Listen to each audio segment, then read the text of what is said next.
O podcast Pacto pela Segurança e Direitos das Mulheres é da autoria da ACTO e financiado pelo projeto Catalyst of Change da Netherlands Helsinki Committee.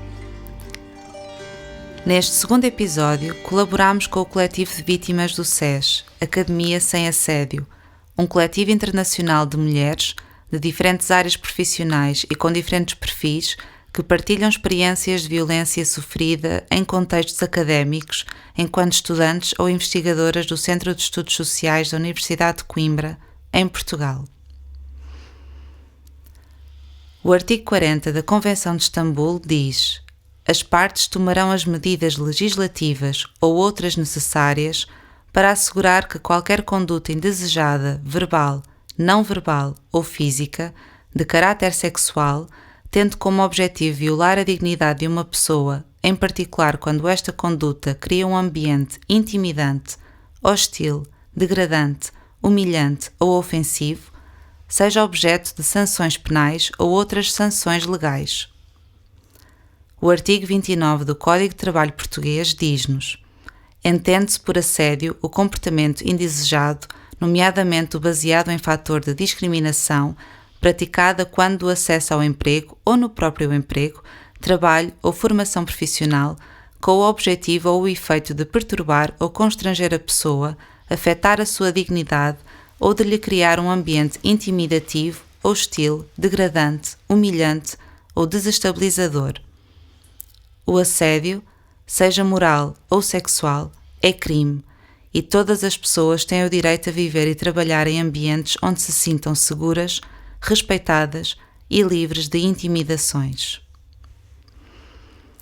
Em abril de 2023, era publicado pela editora britânica Routledge o livro Sexual Misconduct in Academia, traduzido Má Conduta Sexual na Academia, onde um dos artigos, assinado por 3 académicas de diferentes nacionalidades, trazia um relato autoetnográfico de experiências traumáticas vividas por elas anos antes, quando foram, em momentos e situações distintas, vinculadas à mesma instituição académica. Embora as suas experiências fossem distintas, as autoras viram que havia em comum nos seus históricos o facto de terem sido vítimas dos mesmos sujeitos, que ocupavam posições de poder e autoridade naquela instituição, onde eram perpetradas, rotineiramente, práticas de assédio moral e sexual e abuso de poder.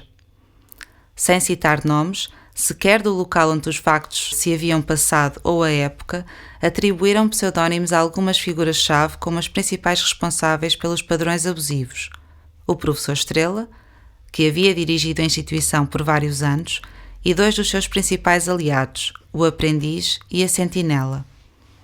Logo que o artigo começou a ser compartilhado pelos círculos académicos, instalou-se um grande escândalo na cena académica portuguesa. Assim que se confirmou que aquela história dizia respeito a uma das principais instituições de ciências sociais críticas do país, o Centro de Estudos Sociais da Universidade de Coimbra.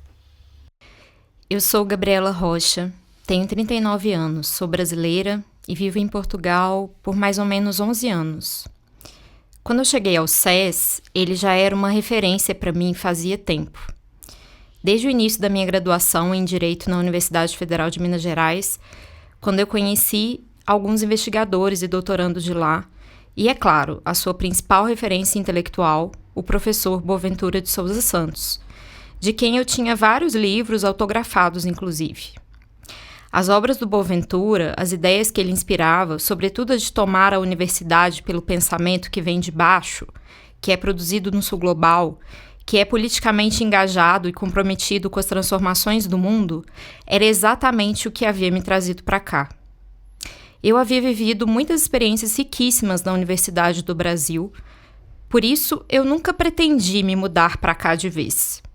O meu objetivo era mais ampliar meus horizontes, porque eu sabia que o SES tinha essa capacidade de congregar pessoas de todo o mundo, diferentes perspectivas e grandes projetos de investigação, mais interdisciplinares, algo que no Brasil já é mais limitado, por questões estruturais e econômicas. E quando eu cheguei aqui, em 2013, para fazer o doutoramento em pós-colonialismos e cidadania global, realmente vivi um encantamento e acreditava mesmo que toda essa riqueza, abertura e infinidade de possibilidades eram reais. De fato, havia muita coisa e pessoas incríveis circulando por ali a todo momento. Por outro lado, a impressão que eu tinha era de que toda essa potência ficava mais na superfície, enquanto na profundidade a gente estava num ambiente com inúmeras contradições, muito menos radical e democrático e muito mais hierarquizado do que a princípio a gente poderia imaginar. A precariedade dos estudantes, a competição excessiva entre os investigadores, a pressão para seguir as ideias e as perspectivas de que eram determinadas de cima para baixo, gerava incômodos não só a mim, mas também aos meus colegas que vinham do Brasil ou de outros contextos da América Latina, porque a gente via que essa retórica de aprender com o Sul convencia muito bem quem vinha de fora ou passava pouco tempo pelo SES, mas estava longe de ser uma premissa incorporada à prática acadêmica do cotidiano da instituição. De forma geral, não apenas em relação aos estudantes do Sul, mas também as pessoas mais vulnerabilizadas, o SES reproduzia em grande medida as lógicas elitistas, as hierarquias socio-raciais e opressões que a gente via lá fora, ou em qualquer outro contexto acadêmico não crítico. E tudo bem, eu nunca tive a inocência de achar que essas contradições não existiriam, como em qualquer outra instituição acadêmica, mesmo com o perfil crítico. Eu acho que o maior incômodo era ver como as pessoas ali dentro, sabendo dos problemas e contradições, normalizavam tudo e eram bastante resistentes à autocrítica.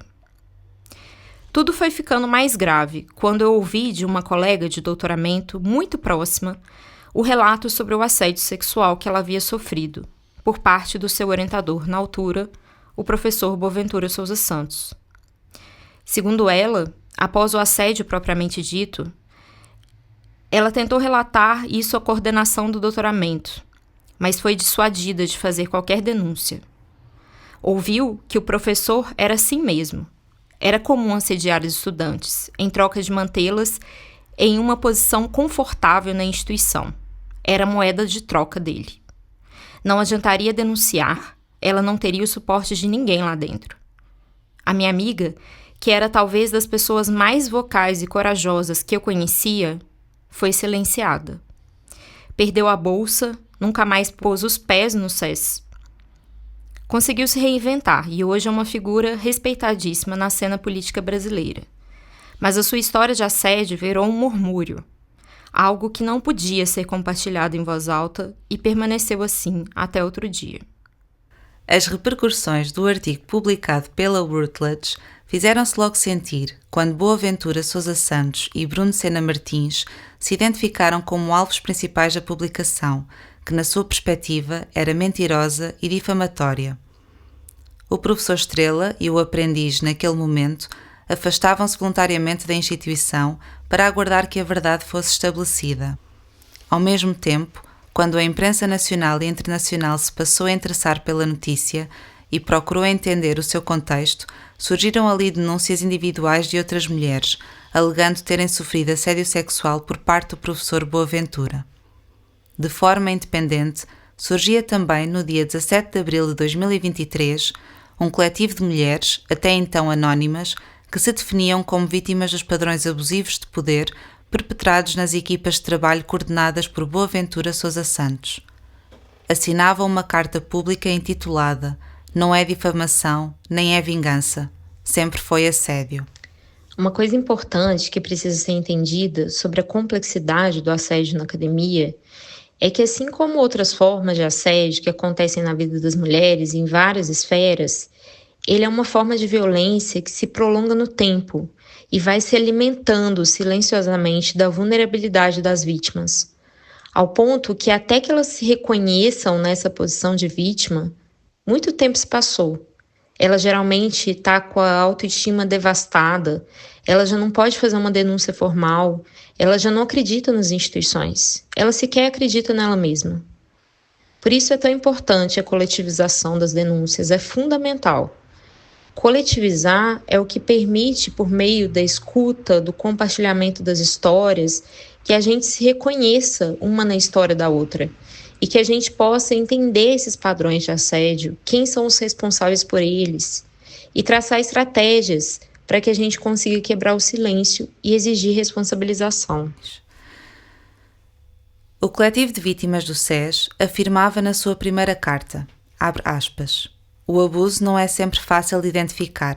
Nos momentos em que partilhamos com outras pessoas as violências vividas, encontramos uma reiterada normalização das más práticas ou a ideia da sua inevitabilidade em relações de hierarquia entre homens e mulheres.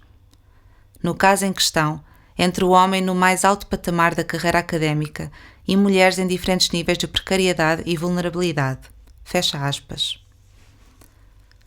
Especialistas que têm investigado o assunto nos últimos anos identificaram alguns fatores de risco recorrentes nas relações que dão margem ao assédio sexual, bem como ao abuso de poder em ambiente académico. Desequilíbrio de poder na relação, má definição de limites, confusão de papéis, isolamento. Todos estes fatores, incluindo outros, que agravavam a vulnerabilidade de algumas vítimas, como a precariedade socioeconómica, traumas pré-existentes, a compreensão precária da língua e dos costumes locais e a interseção de outras violências, como o racismo e a xenofobia, estiveram de alguma forma presentes nos relatos das vítimas do coletivo do SES, que mais tarde viriam a sair do anonimato e contar as suas histórias, além de formalizarem as suas denúncias nas instâncias cabíveis. Os assediadores, independentemente da posição que ocupam de maior ou menor poder e prestígio, não se veem nesse lugar. Eles se sentem legítimos e geralmente são legitimados por anos a agirem como agem dentro de suas instituições e por todo um sistema acadêmico que acoberta e silencia os abusos. Figuras como Boaventura Souza Santos, apelidado de professor estrela pelo artigo da Routledge, não são tão incomuns no ambiente acadêmico e é muito normal que qualquer pessoa que passou pela academia tenha conhecido pelo menos algum. São figuras altamente narcísicas, sedutoras, carismáticas, sempre acompanhadas por um séquito de seguidores leais que a princípio se sentem privilegiados de estarem ali tão próximos desses mestres. Esses professores alimentam e se alimentam dos afetos que provocam em quem está ao seu redor. A admiração, a devoção e o medo. E são esses afetos que se tornam moedas de troca para que eles se apropriem do trabalho, do esforço, da vida pessoal e da saúde das suas vítimas. Para que eles se sintam autorizados a irem escalando nas formas de violência, desde o abuso verbal ao extrativismo intelectual até o assédio moral e sexual. Eles se sentem nesse direito de tomarem conta da vida das suas vítimas e foram protegidos por tanto tempo que nem passa pela cabeça que sofrerão algum dia algum tipo de represália. Eles confiam no sistema que é patriarcal, misógino, racista e sempre os protegeu. Isso começou a mudar. Ainda não mudou completamente. É uma luta diária. Mas eu quero acreditar que já não tem volta.